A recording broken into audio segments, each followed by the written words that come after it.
indulgence of the organizers, I would like to modify my title a little bit and put in parentheses here, which were absent in the program.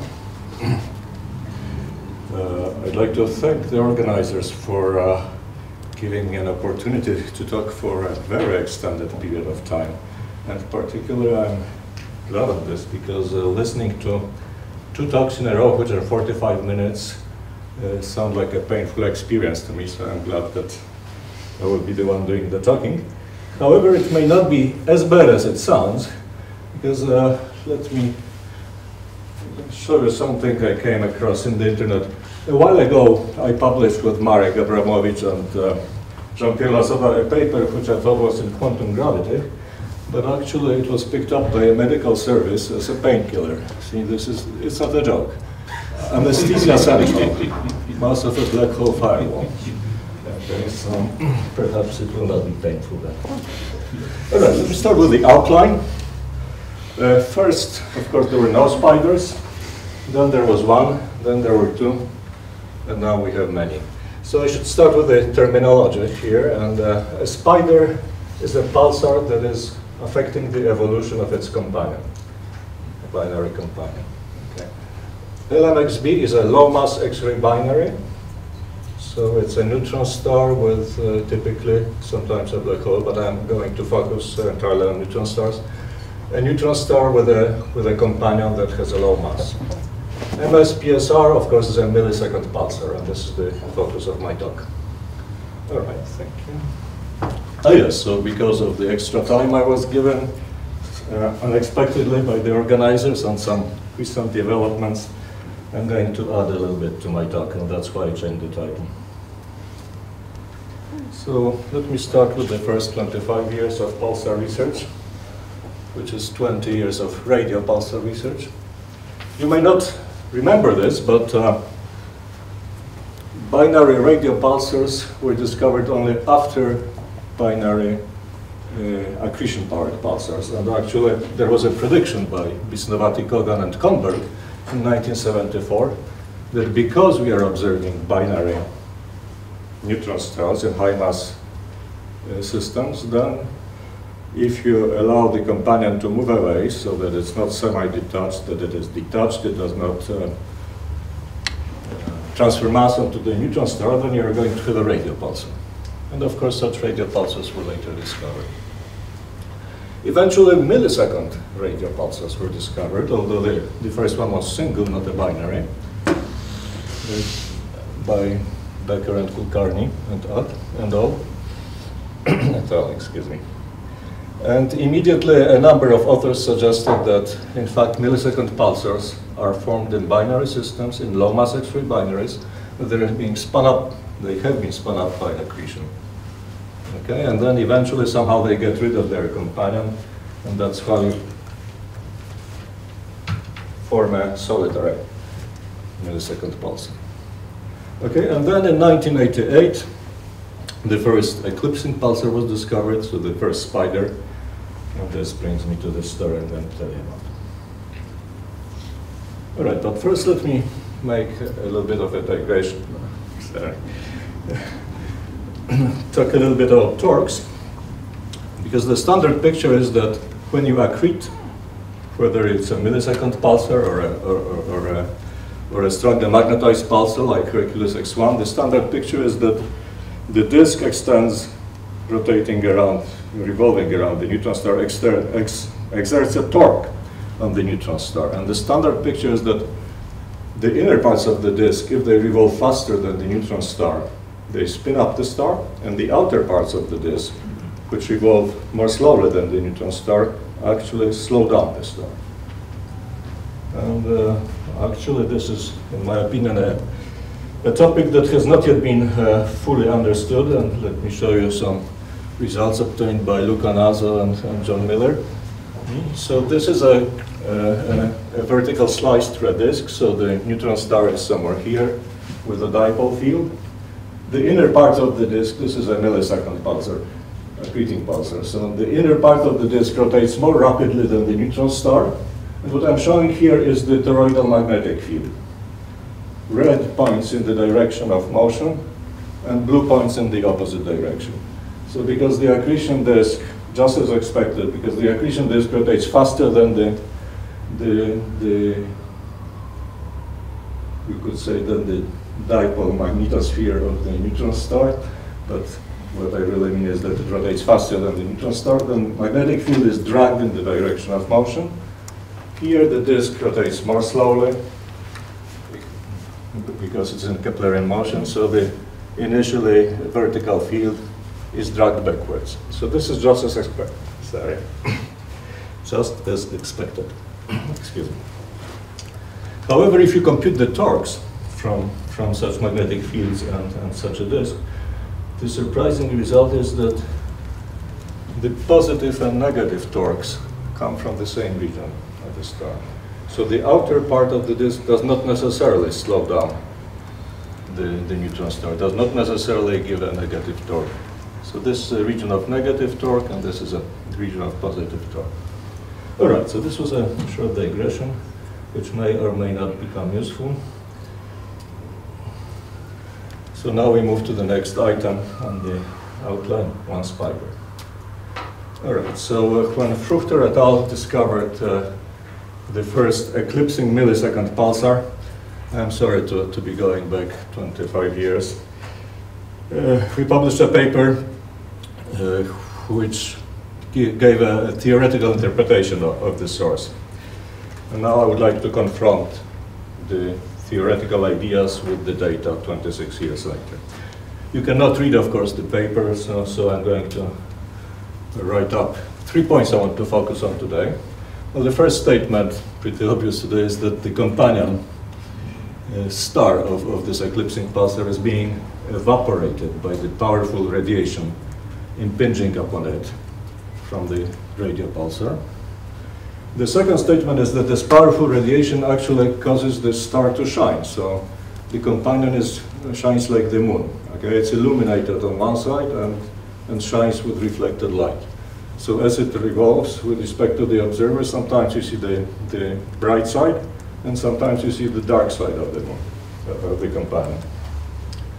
And the third statement, which may be the most relevant today, is a discussion of how the radial pulsar may turn on in an accreting system. So let us talk about those 3 points in turn. The first one, that the companion is being evaporated, is a commonplace now. Here is a figure from Roberts listing several millisecond pulsars and 2 classes of pulsars, many, as you see, many systems in which the pulsars are ablating the companion, it is believed. Okay, so we are going to see figures like this again, so let me tell you what's on the axis. The horizontal axis is the companion mass, and this is about 0.1 solar mass here, 1 solar mass, and this is 1% of a solar mass. So this class of pulsars have really very low mass companions. They are called black widows, that's the terminology, and these are called redbacks. Redback is apparently a spider in Australia. I don't know about it. Anyway. All right, so by the way, the term black widow was coined by David Eichler back in 1988. And, okay, so you know the story, right? The idea is that black widows consume their mates. Okay, anyway. Right, so optical orbital modulation. This was discovered in this particular system very quickly, 1957 plus 20, essentially the same year. But what has been a prediction and required some effort to observe actually today is, as you can see from this news release that I copied from the internet, now is a common research tool. So, okay, so this is, as I said, this is a news release. So the language is not quite scientific, but the point is that there was a source in which optical modulation was discovered. And that optical modulation now was used to, by analogy with the first eclipsing pulsar, was used to predict that the source is actually a pulsar. And Fermi looked at it, and the Fermi data was looked at rather, and it has been shown to be a pulsar. So now we have an excellent research tool for discovering binary pulsars. Spiders. Okay. The third question of pulsar turn-on, I think is still relevant today. So I'm going to spend a little bit of time. So this is sorry. Okay. I don't know what ESF is, but so this is a direct quote from the paper. The idea is this, that you have an accreting system and mass comes in, and inside there is a rotating neutron star with a magnetic field. And this magnetic field prevents the accreting matter from reaching the star directly, okay? There is a balance of magnetic force, magnetic pressure, and ramp pressure, okay? And as the mass accretion rate, or mass transfer rate rather, from the companion decreases as it dies away, the ramp pressure becomes weaker, and therefore the pulsar is pushing the matter away, further and further away. So the disk has a hole in it, the accretion disk has a hole in it, and the size of the hole depends on the mass accretion rate. The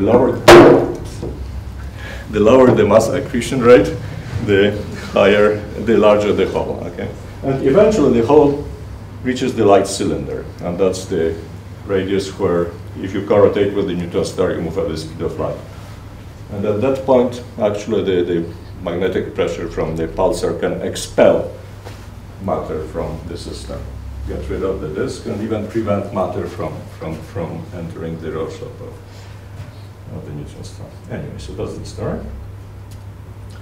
Okay, and after 25 years, actually, this has been observed. This is an astronomical telegram. There was a source, okay, which was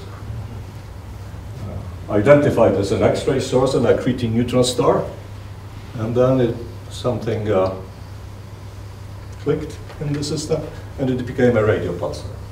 Okay, so actually this pulsar turn-on has been observed in nature now.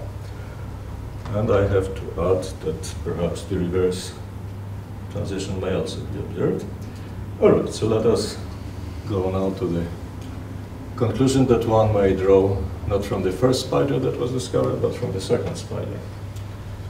So I described how low mass X-ray binaries may become radial pulsars. Now I'm going to describe how radial pulsars may become low mass X-ray binaries. So the abstract says, we have become convinced that many binary radial pulsars will become low mass X-ray binaries in the future. So why did we become convinced of this back then? Okay, so once again I'm showing the diagram, and I'm going to, it's a busy one, so I'm going to step you through it carefully. But again, this is the log of the companion mass. So this is 1/10 of a solar mass. This is 1% of a solar mass. And on the vertical axis you have the period of the binary in hours. Yes. So let me start with the straight lines, okay? So the idea is this: if you have a semi-detached system when the companion is in contact with its Rorschach, then the size of the companion determines the size of the Rorschach, if you will, and the size of the Rorschach determines the orbital period. So once you know the radius of the star, and once you assume Rorschach contact for a given mass, meaning a given radius of the star, you get a given orbital period. So for a main sequence star, for example, filling its Rorschach, this is the line that you would predict. If you have a white dwarf, a hydrogen white dwarf, whose radius increases with decreasing mass, then the orbital period would grow with the decreasing mass. Helium, carbon, oxygen white dwarfs are more compact, so the periods would be even shorter. Okay.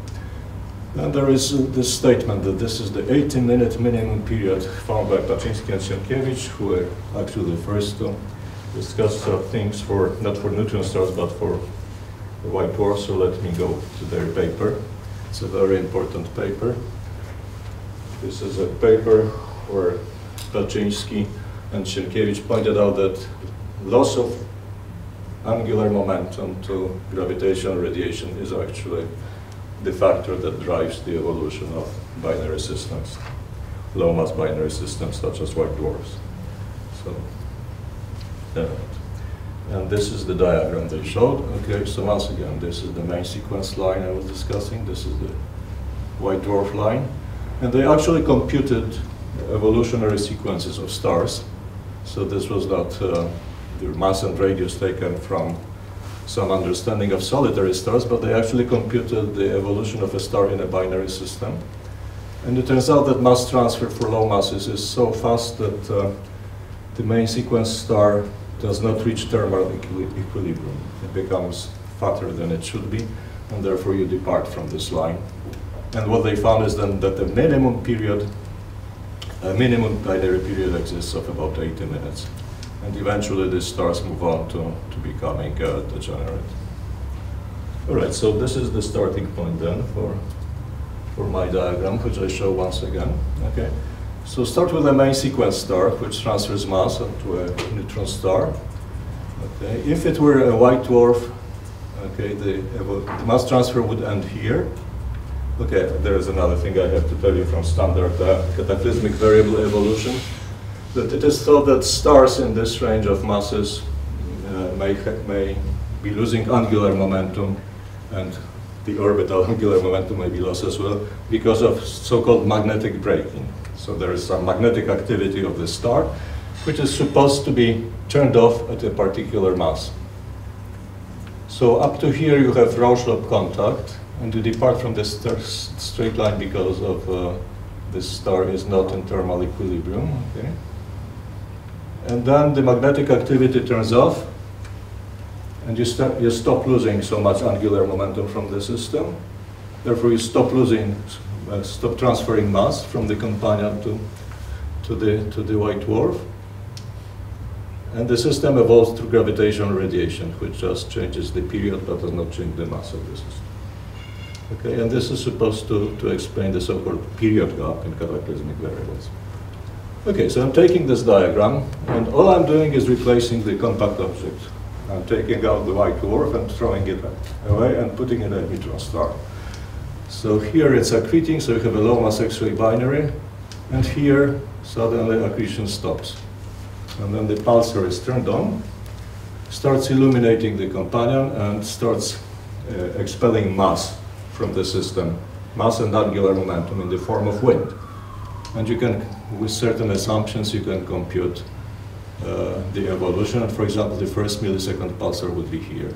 Okay, so, all right, you cannot read this, but the various dotted lines correspond to various assumed initial periods of the pulsar. And okay, if the pulsar is not as powerful as 1957 plus 20, it will do the same thing initially, will expel some mass, the period is going to increase of the binary, but eventually it's going to run out of steam, and then gravitational radiation is going to turn over, and the mass of the companion will be more or less constant, and the system will just become closer and closer and closer, so the orbital period decreases.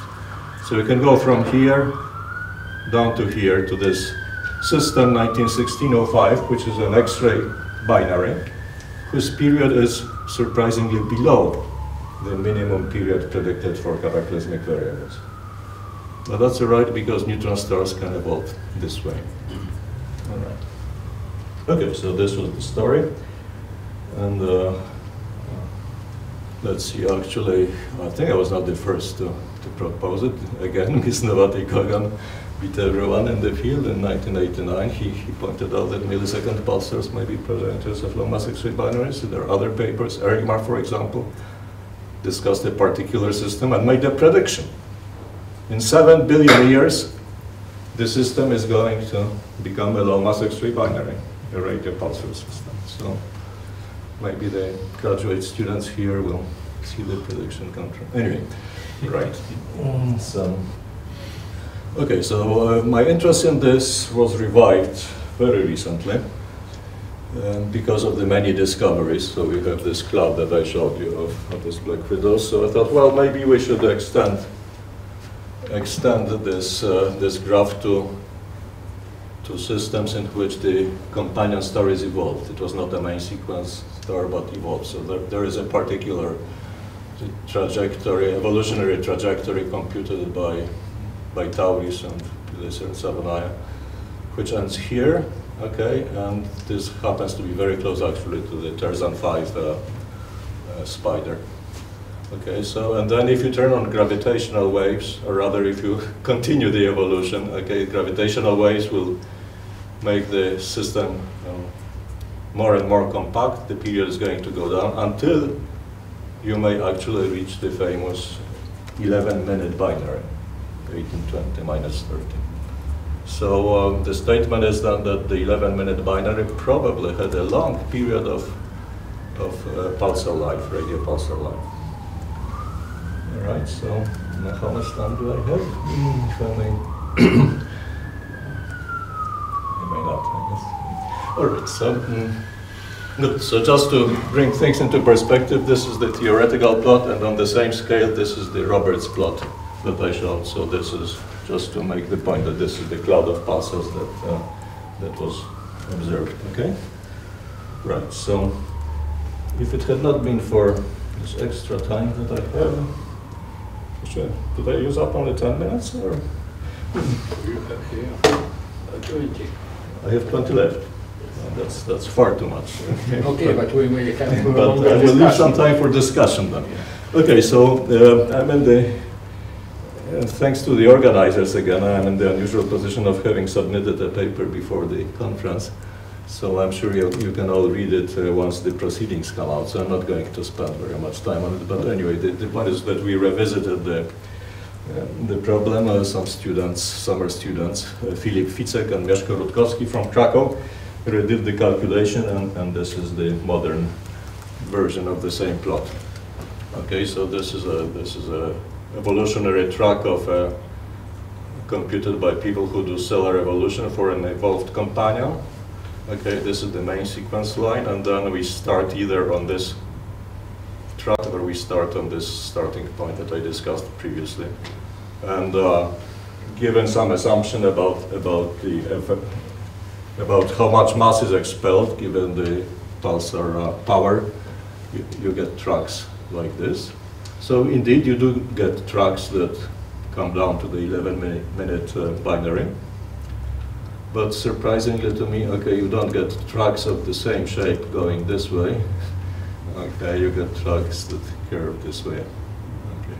So anyway, the point is that you can, starting with an evolved companion, low mass X-ray binary, turning the pulsar on and allowing ablation of the companion by the pulsar, you can have a track with a long period of radio pulsar phase, which ends again on this degenerate Rorschach contact line. So it may become a compact low mass X-ray binary with a very low mass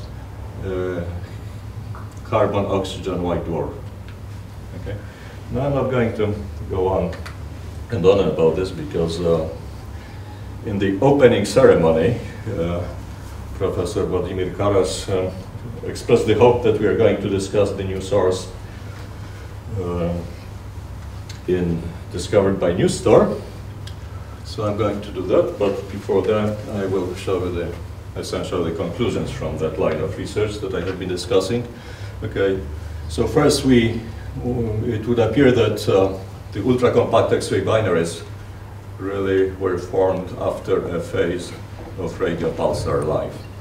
Okay. And the second statement is that we see many radio pulsar binaries, but very few low mass X-ray binaries in the accretion phase. So we suggest that in fact the few have descended from the many. All right, now in response to the opening ceremony invitation, okay, as you know, last week the NewsStar team, specifically Baketty et al., have released a Nature letter with an amazing discovery. An ultra-luminous X-ray source was found to pulsate with a 1.37 second period. Okay, so it's not a black hole. There are two ultra-luminous sources in M82. One of them was in the news very recently because there was a claim of 2 QPOs in a 3:2 ratio. So the claim was that the ultra-luminous source is a 400 mass 400 solar mass black hole. But the second ultraluminous source in the same galaxy pulsates in a coherent fashion with a 1.37 second period. So it's not my work, okay, this is new star team. On top of it, because it's such a nice pulsar, they can follow it in time, and they see an orbital modulation at a 2.5 day. So right away, you know it's a binary system, okay, and they can infer the mass of the compound, etc. And you can't see it because it's small print, but the peak luminosity so far observed from the source is nearly 2 times 10 to the 40 ergs per second, which would be 100 Eddington luminosities for a neutron star. Okay, so since it is rotating fairly rapidly, at less than 2 seconds, it cannot be a white dwarf, it cannot be a black hole because it's pulsating coherently. So the authors say it is a neutron star quite correctly. Okay. Right, so I think this really may be so far the most important actually discovery of this millennium. Okay, but, okay, so the authors, in their interpretation, if you read the paper, the authors assume this is a neutron star. They don't show it, they assume it. And they also assume it's a strongly magnetized neutron star. So it's like a Hercules X1 X-ray pulsar. That's what they're saying, but very luminous. Okay. So I would like to use the extra time I have to spend a little bit on this. But then they run into problem with this assumption. They do the standard formulae, and then they conclude that from the spin-up, we therefore find an accretion rate that is only a few times higher than Eddington. And they don't comment on this. So from their model, they find a few times higher than Eddington, but in the abstract, they point out that it's 100 times Eddington. So there is some tension, I think, between the assumption and the conclusion. So let us examine it dispassionately. Okay, first the facts in black. The X-ray source has at least a 5 solar mass companion. It shines at about 10 to the 40 ergs per second in X-rays. It has 1.37 seconds, and the spin-down rate has been measured, and it's enormous. In 300 years, the period is going to double. All right, so everyone knows that ULXs are compact sources because they're so powerful in X-rays. Okay. If you have a 1 second period, you know for sure it's going to be a compact source. So I think we can use GR, general relativity, and let us use Occam's razor and not postulate magnetic fields unless they're really necessary. Okay, so let's assume that the accretion disk ends near the ISCO. Okay, and that's the only assumption I make. And use these numbers. Okay. Then you conclude, because you know the luminosity and you know how much energy is released if the matter comes down to ISCO, then you conclude that the mass accretion rate of the central source is 10 to the 20 grams per second. Okay, if you know the mass accretion rate, and you know the angular momentum in the ISCO, which you do, which is only proportional to the mass of the Schwarzschild object in the center, then you can compute how much angular momentum is accreted. Okay, it's proportional to the mass of the object, and it's 10 to the 36 in CGS units for a solar mass star. Okay. Well, since you know the spin down, and you know the torque from the computation of how much angular momentum is accreted, you can compute the moment of inertia. And lo and behold, it comes out to be 10 to the 45 grams centimeter squared times the mass of the object in solar masses. So you don't have to assume it's a neutron star, it comes out. Okay. And since the moment of inertia you know is mr squared up to some coefficient, then you can divide by m and you find the radius, 10 kilometers, and you find the mass, which is about a solar mass. So I mean, if this thing had been discovered at the beginning of pulsar history, okay, people would have saved a lot of time in discussing the properties of neutron star. Anyway, so this is what it is. It is really a neutron star. And the question is, what is it going to become? And again, with all the caveats that one makes, okay, things may change in the future, and we know systems which spin up and then spin down. And even orbital periods sometimes decrease and sometimes increase. Today, we know that there is a spin-up of an enormous magnitude. Okay? So take the current rate of frequency increase, multiply it by 100,000 years, and you're going to get 300 Hertz. You can do the same calculation another way, saying the mass transfer rate is 10 to minus 6 solar mass per year. So in 100,000 years, you're going to accrete 0.1 solar mass. And with the angular momentum it's bringing in, it's going to spin up the object to 3 milliseconds. So I think what we are seeing is a nascent millisecond pulsar. So millisecond pulsars are not necessarily formed in low mass X-ray binaries. In fact, this seems to open a new channel for millisecond pulsar formation in high mass X-ray binaries. Thank you. Thank you very much. What are the questions?